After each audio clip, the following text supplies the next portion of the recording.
భూర్భువస్వః తత్సవితుర్వరేణ్యం. అమ్మ టీవీ శ్రోతలకు నమస్కారం అండి.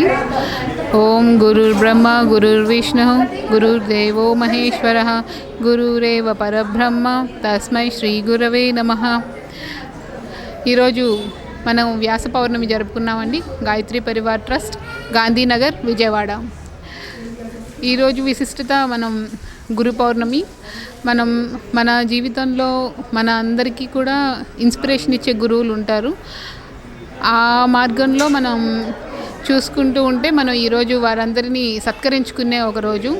సో మన జీవితాల్లో మనల్ని చీకటి నుండి వెలుగుకి తీసుకొచ్చిన గురువులందరినీ ఒకరోజు స్మరించుకునే రోజు. ఈరోజు అందరం అలా స్మరించుకోవడం జరిగింది. ఈ గాయత్రి పరివార్ ట్రస్ట్లో త్రికుండి హోమం చేశాము. పండిత్ శ్రీరామ్ శర్మ ఆచార్య గారు, భగవతీ మాత గారు, వీరు 21వ శతాబ్దం ఉజ్వల భవిష్యత్ అనే ఒక స్లోగన్తో మనకి ఈ ట్రస్ట్ కొలువు తీరడం అయినది.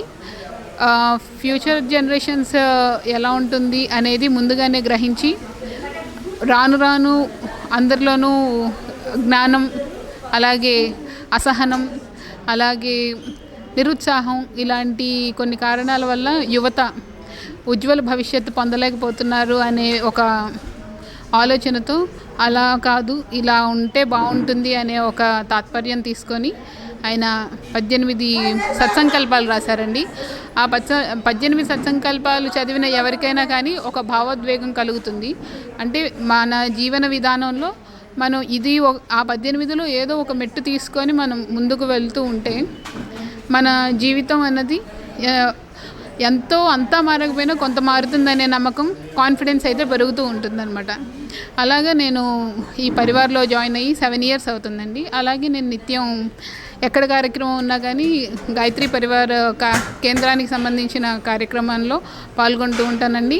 నేను గురువుగారు చెప్పిన ప్రకారం ఆయన 3 విధాలుగా దానం చేయమన్నారు: సమయాన్ని, ధనాన్ని, అలాగే అర్థాన్ని,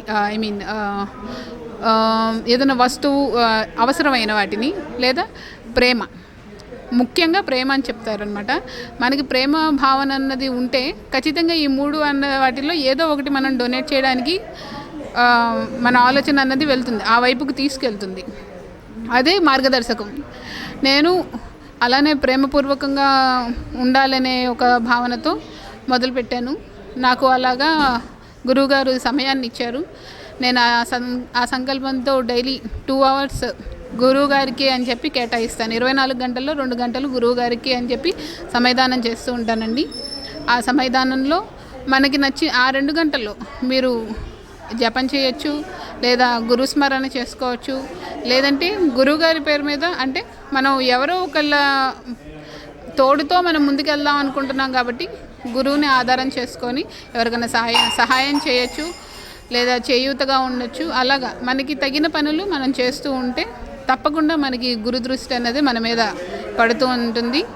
అలాగే మనకి గురువుగారు మనకి అత్యద్భుతమైన ఒక అవకాశం ఇచ్చింది, గాయత్రి సేవ, గాయత్రి మంత్ర ఉపాసన. అంటే ఆడవారిని గాయత్రి చేయకూడదు, వారు చేయడానికి తగరు అని చాలామంది అంటుంటారు. అది చిన్నప్పటి నుండి నేను చిన్నప్పటి నుంచి సరస్వతి విద్యాలయం అని చెప్పి సొసైటీ స్కూల్లో చదువుకున్నానండి. అక్కడ కూడా డిఫరెన్స్ ఏమి ఉండేది కానీ ఆడపిల్లలకి మాత్రం కొన్ని రిస్ట్రిక్షన్స్ ఉండేవి, గాయత్రి చేయకూడదని. నేను పెద్ద అయిన తర్వాత మన గాయత్రి పరివార్కి వచ్చిన తర్వాత తెలుసుకున్నది మాత్రం గాయత్రి అందరికీ చేయాలి, అందరికీ సద్బుద్ధిని ఇస్తుంది, అందరికీ జ్ఞానాన్ని పంచుతుంది అనే మాట నేను విన్నానండి. ఆ ప్రోత్సాహంతో నేను 7 సంవత్సరాల నుండి గాయత్రి చేస్తున్నానండి. మనం ఏదన్నా చేయాలి అనుకున్నప్పుడు నమ్మాలి ముందు. ఆ నమ్మకం మనల్ని ముందుకు తీసుకెళ్తుంది. అలా నేను ఈ మంత్రాన్ని తీసుకోవడం జరిగింది. అలాగే నేను ఆ మంత్రం చేస్తుండగా మనకి ఆ జరిగే మార్పులు కూడా మనం గ్రహించగలుగుతాం. ఆ జ్ఞానం ఎలా పొందాము ఏంటి అన్నది కూడా గ్రహించగలుగుతాం. అది ఒక్క సాధనా శక్తిలో తెలుస్తుందండి. రోజు మనం గాయత్రి మంత్రం చేయడం వల్ల దాన్ని విజ్ఞానం అండ్ మెమరీ పవర్ పెరగడమే కాకుండా మనలో ఒక శాంత భావం అన్నది మొదలవుతుంది. అసలు మనం ఎందుకు మనకి ఆవేశం రావాలి, మనం ఎందుకు ఇలాగా పెంకిగా ఉంటారు చూసారా, పెంకితనం అంటారు కదా, అలాగా ఎందుకు ఉండాలి అనే క్వశ్చన్ మనకి మనం చేసుకునే అంత శక్తి మనలో కలుగుతుందన్నమాట. అంటే సహనం మొదలవుతుంది మనలో. మనం ఎప్పుడూ కూడా చూడలేనంత పేషెన్స్ మనకి పెరుగుతూ ఉంటుంది గాయత్రి చేస్తూ ఉంటే. అది నేను చేస్తున్నాను కాబట్టి నేను స్వతహాగా తెలుసుకున్న మార్పు. సో అందరూ గాయత్రిని చేయండి. డైలీ 12 times గాయత్రి మంత్రం చేయండి. 24 బీజాక్షరాలతో కలిసిన ఈ గాయత్రి మంత్రంలో మనకి 24 దేవీ శక్తులు ఉంటాయి. మనల్ని సేవిస్తూ వాళ్ళ చుట్టూ ప్రదక్షిణ చేసి ప్రపంచం అంతా తిరిగి వచ్చి ఆధిపత్యం పొందారో, అలాగే మనం గాయత్రిని తీసుకుంటే అందరినీ మనం కొలిచిన వారం, స్మరించుకున్న వారం, పూజించిన వారం, సేవించిన వారం అవుతామండి.